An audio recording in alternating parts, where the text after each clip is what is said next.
Would you say that Obama has an emotional appeal to his audience? Yes, I think he does, because I think that's why he's connecting with so many people. It's at a heart level where he's not talking about black suffering. He's talking about human suffering. He's not talking about dignity for blacks. He's talking about dignity for people. And he instinctively treats old and young, black and white, gay and straight, immigrants and natives with respect and with equal dignity. He doesn't attack his opponent in a way that is undignified. Sure, you can disagree on policy, and he does, but he's been quite good, if not 100% consistent, at refraining from personal ad hominem attacks. He also extends equal dignity to foreign leaders, his willingness to talk with them and not play the card that America is special and above all that. He really has abandoned the idea that America is exceptional and shouldn't be held to the same rules as other nations. So I think he's a herald of the politics of dignity, and that politics is a safer politics internationally for us than a policy of belligerence or a policy of exceptionalism in which we take ourselves to be superior. How does his emotional appeal to an audience differ from President Bush's kind of emotional appeal?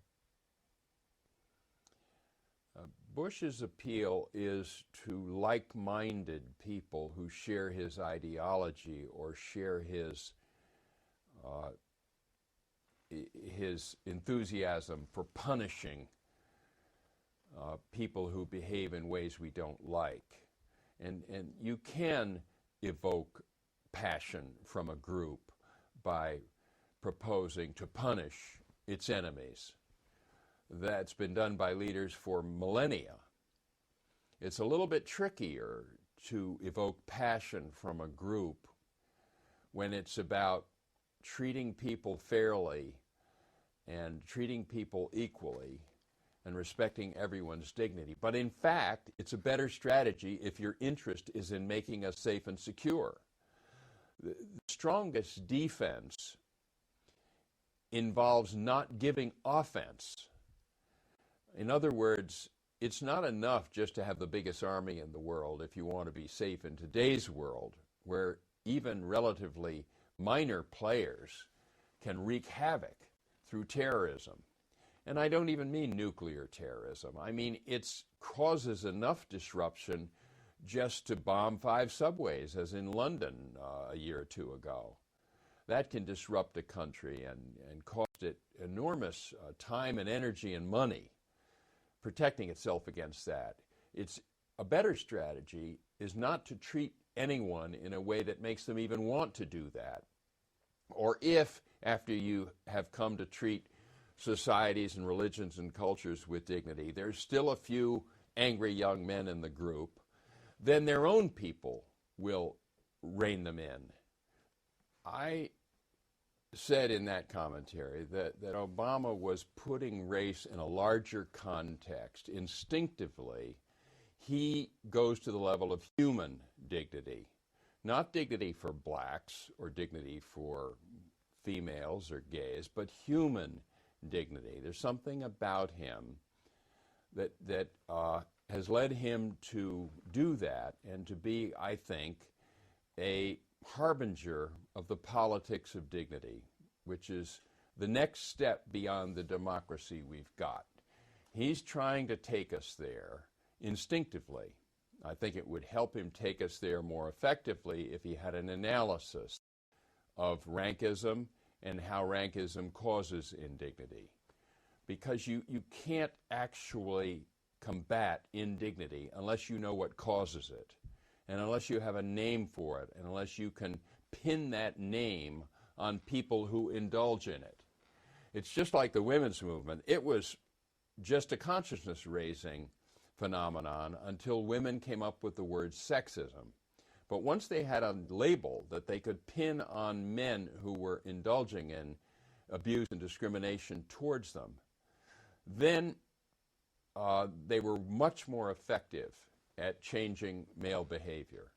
That happened about in the late 60s. And very rapidly, they won some important legislative successes because they could depict the opposition as sexist. And nobody was comfortable being depicted that way, just as no one's comfortable being depicted or being called a racist. And I hope it won't be long before people are equally uncomfortable being called a rankist. I hope rankism will become as uncool as racism and sexism are. And the instant after you put someone down, you feel important and feel good. But a minute later, you don't feel so good. If you watch yourself closely, that there's a sense of self-disgust that comes in when you humiliate someone else. That if you really watch closely, you'll see that you're not getting off scot-free. There's some part of yourself that's judging yourself ill for having done that, and you feel guilty about it. And if you feel so guilty that you actually make yourself go and apologize, then it's embarrassing on top of the guilt. So in the long run, you learn as you get older and more experienced not to indignify other people in the first place, because it causes so much blowback, and you'll feel it.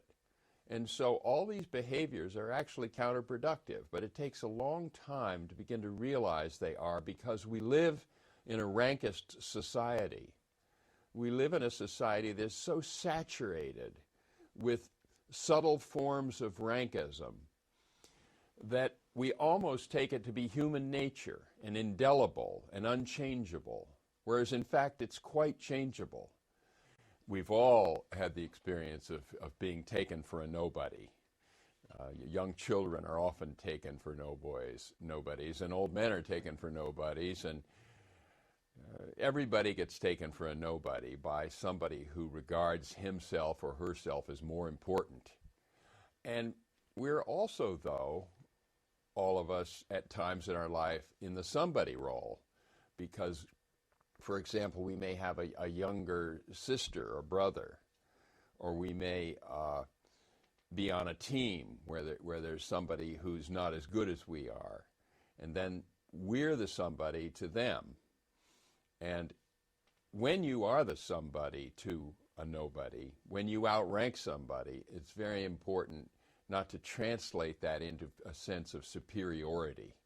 It's very important to treat the person of lower rank, which we're just informally calling a nobody here, just to use the vernacular. It's important to treat that person with equal dignity. And that's the problem. Very often, people who regard themselves as somebodies do not treat people who they regard as nobodies with equal dignity. They humiliate them. They shame them. They tease them. They make fun of them. That's where all the trouble begins. And we're at a stage now in history where if we keep doing that, we're going to not succeed as a species. We've gotten this far indulging ourselves in rankism, which is what I call this business of somebody humiliating nobodies, pulling rank or rankism.